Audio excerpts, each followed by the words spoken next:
বিছানার উপর খাবার যদি আপনি খান তাহলে আপনার রিজিকের মধ্যে আল্লাহ তাআলা বরকত উঠায় নিবে। বিছানার উপরে কখনো খাবার খাবেন না।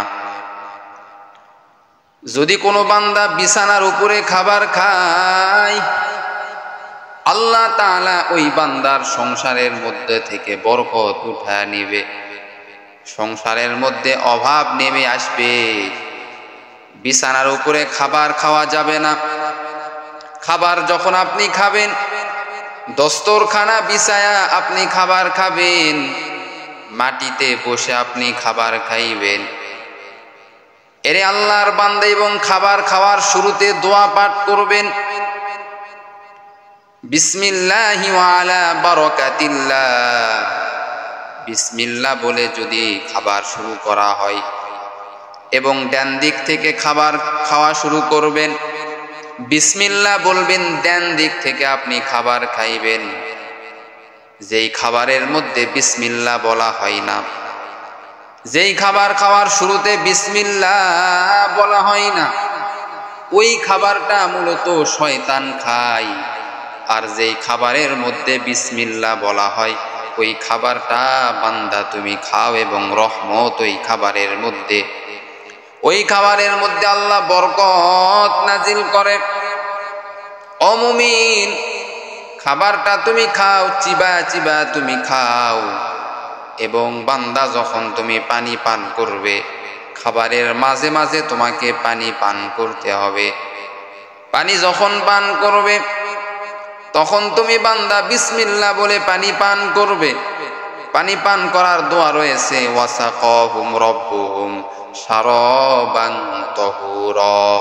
এই দোয়াটা পাঠ করে তুমি পানি পান করতে পারো, আল্লাহ পাক রব্বুল আলামিন তোমার খাবারের মধ্যে বরকত দান করবে। আবার অনেক মানুষ রয়েছে যারা বাহিরের খাবার বেশি পছন্দ করে, হোটেলের খাবার বেশি পছন্দ করে, বাহিরের খোলা খাবার অনেকে পছন্দ করে। কিন্তু না, বাহিরের খাবারের মধ্যে কোনো বরকত নাই। বাহিরের খাবার যদি আপনি পছন্দ করেন, ওই খাবারের মধ্যে অনেক মানুষের নজর পড়ে যায়, ওই খাবারের বরকত আল্লাহ তাআলা উঠায় নেয়।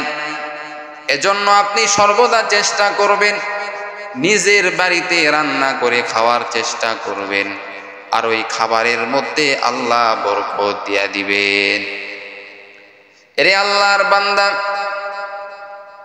আল্লাহ পাক রব্বুল আলামিন বলেন, যেই আমার বান্দা আমার নবীর সুন্নাত অনুযায়ী খাবার খাবে, আমার নবীর সুন্নাত অনুযায়ী যেই বান্দা পান করবে, আমার নবীর সুন্নত অনুযায়ী যেই বান্দা রাস্তা দিয়া চলবে, আমার নবীর সুন্নত অনুযায়ী যেই বান্দা তার জীবনটা পরিচালনা করবে, আল্লাহ পাক রব্বুল আলামিন বলেন, ওই বান্দার উপর আমি আল্লাহ নিজেই খুশি হয়ে যাই, এবং ওই বান্দাকে আমি আল্লাহ দুনিয়ার বুকে আমি আল্লাহ জান্নাতের সুসংবাদ জানায়া দেই।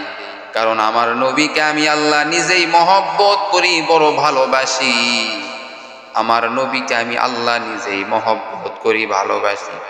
আল্লাহ তাআলা কোরআনে বলেন, কুল ইন কুনতুম তুহিব্বুনাল্লাহা ফাত্তাবিউনি ইউহিব্বুকুমুল্লাহ ওয়া ইয়াগফির লাকুম যুনুবাকুম ওয়াল্লাহু গফুরুর রহিম। আল্লাহ তাআলা বলেন, যারা আমাকে মহব্বত করতে চাও, আমাকে মহব্বত করতে চাও, তারা তোমরা আমার নবীকে মহব্বত করো, ভালোবাসো। শুধু আল্লাহর নবীকে ভালোবাসলেই হবে না, আল্লাহর রসুলের সুন্নত অনুযায়ী চলতে হবে, আল্লাহর রসুলের আদর্শকে ভালোবাসতে হবে, আল্লাহ রসুলকে এমনভাবে ভালোবাসতে হবে, আল্লাহ রসুল যেভাবে খাবার খেয়েছে ওইভাবে খাইতে হবে, আল্লাহ রসুল যেভাবে ঘুমাইছেন ওইভাবে ঘুমাইতে হবে, আল্লাহ রসুল যেভাবে রাস্তা দিয়া চলাফেরা করেছেন ওইভাবে রাস্তা দিয়া চলাফেরা করতে হবে। আল্লাহ রসুল যখন রাস্তা দিয়া চলাফেরা করেছেন, যাকে আগে দেখেছেন তাকে সালাম দিয়েছেন, আর যেই বান্দা আগে সালাম দিবে, আল্লাহ পাক রব্বুল আলামিন ওই বান্দার আমল নামায় 90টি নেকি তার আমল নামায় দিয়া দিবে। আর যে সালামের উত্তর দিবে তাকে আল্লাহ 10টি নেকি দিবে। এজন্য যার সঙ্গেই দেখা হোক না কেন আগে সালাম দিতে হবে, এটা রসুলের আদর্শ। যারা রসুলের আদর্শ মানবে তারা আল্লাহর কাছে দামি হয়ে যাবে। আল্লাহর নবী কি বলেন? মান আহাব্বা সুন্নতি ফাকাদ আহাব্বানি ওয়া মান আহাব্বানি কানা মাই ফিল জান্নাহ। যে আমার সুন্নতকে মহব্বত করবে, ভালোবাসবে, সে যেন আমি নবীকেই মহব্বত করলো, ভালোবাসলো, এবং আমি নবীকে ভালোবাসলে আমার সঙ্গে জান্নাতে থাকবে। আল্লাহর রসুলকে মহব্বত করতে হবে। আল্লাহর রসুল কখনো বিছানার উপরে খাবার খাই নাই। আমরা অনেকে রয়েছি বিছানার উপরে খাবার খাই।